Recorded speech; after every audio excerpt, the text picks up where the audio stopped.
From standing on stage, imagining people in the crowd naked, to delivering a speech so good that you get a standing ovation, there are 7 levels of storytelling that separate the beginners from the experts. And if you want to master storytelling, as someone who's spoken at over 73 events and I've spoken to crowds of over 8,000 people, in this video, I'm going to walk you through the 7 levels of storytelling to help you go from a beginner all the way to a pro, and show you how the greatest communicators on earth, from Bill Gates to Tony Robbins to Steve Jobs, use each one. At level 1, we begin with the literal narrator. At level 1, you're sharing facts, clear, logical, safe. Think Bill Gates at the TED stage talking about pandemics, data, charts, and truth. No embellishment. As we look at his speech right here, notice his clarity, but notice no chemistry.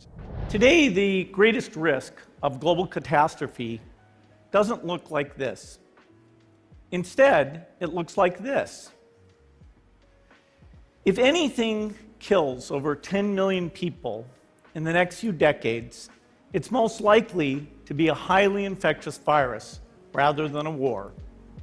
Interesting. Okay, so what I want you to notice here that Bill Gates is doing, he's reading from a prompter, so you can see he's focusing simply on clear facts. He's looking for clarity, but there's no connection. He's making a point, but there's no chemistry. So in order to move to the next level, what we need to do is paint a picture. We need to loosen up, okay? So level 2 is the relatable riffer. Nobody does this better than Gary Vee. Now, what your takeaway here is check out how he riffs his way through a story, dropping one-liners that feel like punches.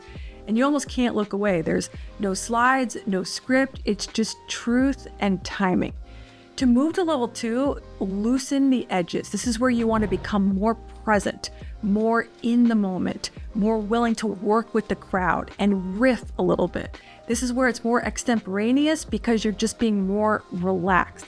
Level 2, talk to one person as if they're in your living room. Let's check out how Gary Vee does it.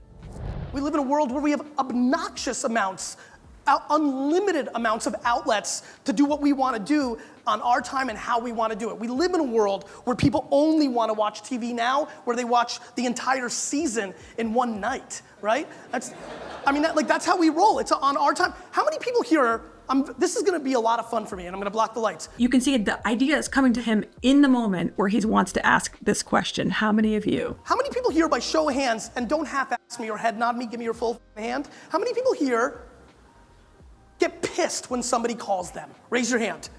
70% of this audience just raised their hand at the thought that if another human being calls them, they're pissed and annoyed.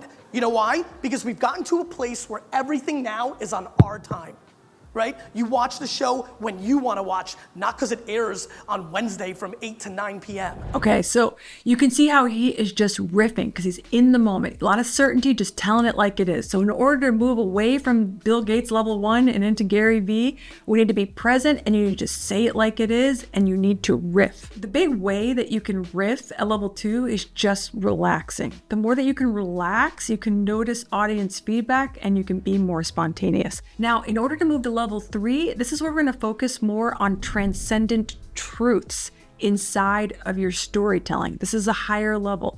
A great example of this is Jordan Peterson. He doesn't just tell stories, he ties them to psychology, to myth, to why humans behave the way that they do. Every story here at level 3 becomes a mirror of universal truth. There's essence being woven in, meaning being woven in. The storytelling is going deeper, and this is why it's at a higher level, level 3. Let's check out how Jordan Peterson demonstrates it. And they reveal the archetype through the individual. That's one way of thinking about it. And that keeps it fresh. And one of the things that Jung pointed out too was that you're going to be manifesting archetypal patterns of behavior in your life whether you know it or not. Even when you do something like fall in love, because that's going to be a very particular experience for you, but it's also a very common experience at the same time, right? And romance is older than people. That's one way of looking at it. I mean, because sex is older than human beings, and so you're in the grip of something that's really ancient, but at the same time it's really personal. And so a good novelist or a writer of fiction is able to capture both the personal element of that, to show the transpersonal within the personal. And so, and in some sense, your destiny, proper destiny from a Jungian perspective, is to consciously express an archetype. And so it would be the archetype, there's a bunch of them, but one of them would be the archetype of the hero, and you're supposed to manifest that in the conditions of your own life. Okay, so what I want to notice here is that one of the reasons people love Jordan Peterson isn't necessarily because of his super sharp, dynamic public speaking skills. What they appreciate here at level 3 is the meaning weaver. So the meaning weaver means inside the content, there's something transcendent. Inside the content, there's something of ancient truth and wisdom. So this is why people flock to Jordan Peterson, and he's at level 3. You'll notice he's not as dynamic as some of the other levels that we're going to examine, but you can see that inside of his content, there is meaning. So that's why level 3, meaning weaver. So here's a takeaway for you. Inside your content, weave in truths from psychology. Quotes are great here. Pieces of literature are wonderful here. Timeless truths that have gone through the decades, if not centuries, if not thousands of years. You want to weave these principles in, and immediately you're going to level up your storytelling ability. Now, in order to move to level 4 in our storytelling, we need to get more vulnerable. You'll notice that Jordan Peterson doesn't get as vulnerable in many of his major talks. There are some clips, but in his major talks, what we're going to move to level 4 is something called the vulnerable catalyst. A great example of this is Mel Robbins. At level 4, the vulnerable catalyst, your storytelling is going to go beyond the surface. It's going to dive deeper into depth. Now at this level, we're getting personal. Okay, this is where you're going to weave in your own story to spark somebody else's transformation. Let's check out how Mel Robbins does this in her TED Talk called the 5-second rule, and how she tells the truth about how she was stuck and what finally broke her pattern. She's using her story as the teaching lesson. At this level, it's not about you being the hero, it's about you being human. So in this level, we want to weave in deep pain. Let's check out how Mel Robbins does it. Thank you. If you're in your head, you're behind enemy lines. That is not God talking, okay? It's not. In fact, if I put a speaker on it and we broadcast what you say to yourself, we would institutionalize you. You would not hang out with people that talk to you the way you talk to yourself. So get out of your head. Your feelings are screwing you. I don't care how you feel. Inside of this talk, Mel Robbins had previously talked about how anxious she was and the pain she had, and then she starts taking all of that as lessons, as a way of earning the trust that she's gained through being vulnerable. She's using that now to pay it forward on lessons for them to do. At this level, you're going to use the word you a ton, okay? Now remember, it's not about you being the hero, it's about you being human. Now let's move to level 5. This is really where it really gets fun. Level 5 is the cinematic orator. At level 5, you build your story like a movie. You control rhythm, tension, and release. Nobody has mastered this better than Les Brown. Let's listen to one of his speeches called It's Possible, where he paints images, he repeats phrases, he lets the crowd feel the rhythm with him. When you reach this level, you're not just telling a story, you're conducting an emotional orchestra. This takes practice, and after we watch the speech, I'm going to show you exactly how I've done this in speeches that I've given as well. If you want a thing bad enough to go out and fight for it, to work day and night for it, to give up your time, your peace, and your sleep for it, if all that you dream and scheme is about it, and life seems useless and worthless without it, and if you gladly sweat for it and fret for it and plan for it and lose all your terror of the opposition for it, and if you simply go after that thing that you want with all of your capacity, strength and sagacity, faith, hope and confidence, and stern pertinacity, if neither cold poverty, famish or gulf, sickness or pain or body and brain can keep you away from the thing that you want, if dogged and grim you besiege and beset it, with the help of God you'll get it. What I want to draw your attention to, Les Brown is actually quoting a poem here. Now, this is a great way to actually end your speeches. So here at level 5, you want to be able to using literature that rhymes.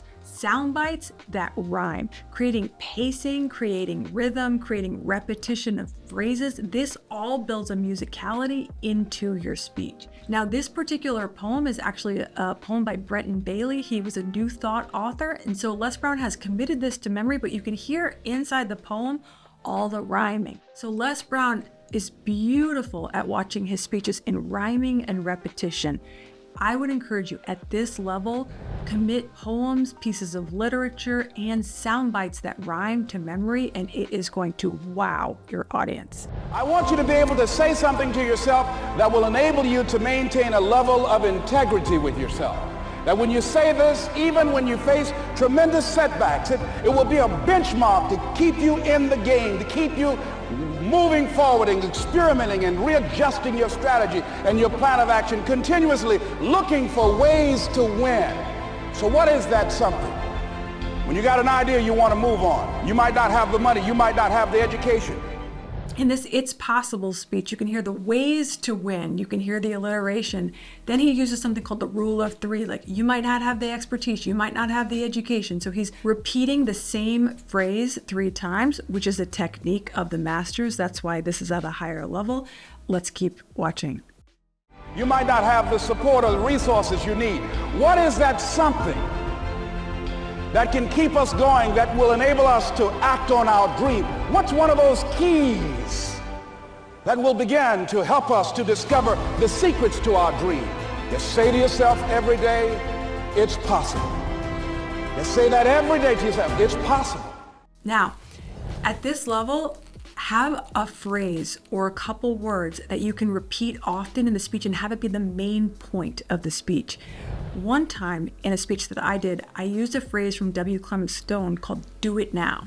And I had the audience repeat it and me repeat it, and it became the most memorable part of this speech. People still come up to me on the street and say, "Do it now." Okay, so if you have a phrase, this phrase that Les Brown picked became the takeaway. It's possible. It's a powerful thought. So at this level, at the cinematic orator, you're really thinking more like a conductor and more like a musician and sometimes a rapper, because you're rhyming everything. When you reach this level, you're not just telling a story, you're conducting an emotional symphony. So the big takeaway at this level is to craft one refrain, a phrase that can be repeated over and over by your audience. Okay, let's jump to level 6. Level 6 is immersive transformer.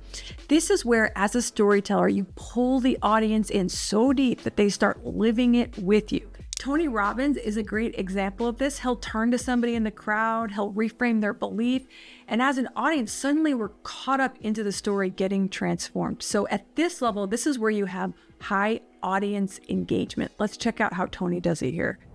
That's what it really is. Now, when you ask people, have you failed to achieve something? How many have ever failed to achieve something significant in your life? Say aye. Thanks for the interaction on a high level there. So that's actually Tony challenging the audience. So he's asking for engagement. How many of you say I and they don't respond? So Tony probably is an Enneagram challenger, and he's saying, thank you for the high, like he's being sarcastic there. He's like, thank you for the high response. So let's see how he handles it. But if you ask people, why didn't you achieve something? Somebody who's working for you, or a partner, or even yourself, and you failed to achieve a goal, what's the reason people say they failed to achieve? What do they tell you? Tell me.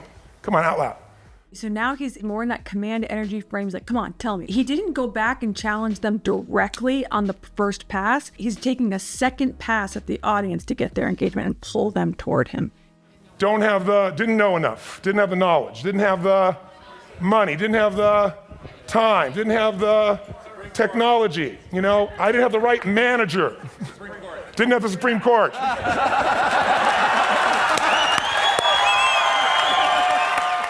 Okay, so this is where it kind of breaks through, and Tony is one of the best at this. He's tying it back to a joke that occurred from a previous TEDx presenter who hit the stage right before him. The audience loses it here. They clap for quite a long time.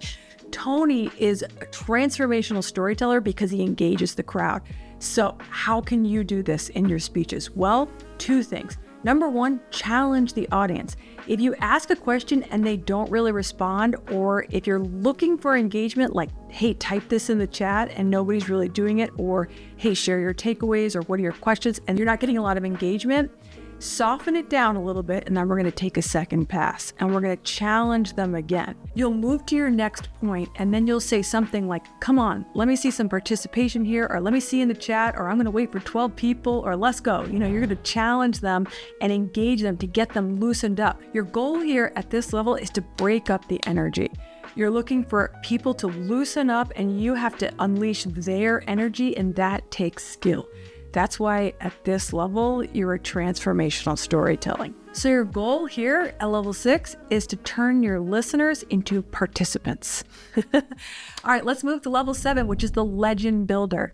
At this final level, you're not just telling stories anymore, you're building a legend. Nobody does this better than Steve Jobs at a Stanford commencement speech. It made an impression on me. And since then, for the past 33 years, I've looked in the mirror every morning and asked myself, if today were the last day of my life, would I want to do what I am about to do today? And whenever the answer has been no for too many days in a row, I know I need to change something. These simple stories that now define an entire generation. His stories were short, specific, and sacred. Not only did he do all the levels and had audience participation, but he wove in love and loss and death, and each story ended with a moral that echoes far beyond the stage. And that's what level 7 is about, having a message that outlives you. So let's recap. Level 1 is a literal narrator. Level 2, relatable riffer. Level 3, meaning weaver. Level 4, vulnerable catalyst. Level 5, cinematic orator. Level 6, immersive transformer. And level 7, legend builder. Every one of us starts at level 1. The question is, how far are you willing to make your storytelling legendary? So I hope this framework was helpful for you. Comment below what level you're at and which level you're currently working on. I want to thank you for being a part of this community. And if my company can serve you deeper in public speaking, storytelling, or growing your business, please check out the links down below this video. Thanks again for watching, and I can't wait to see you in the next video.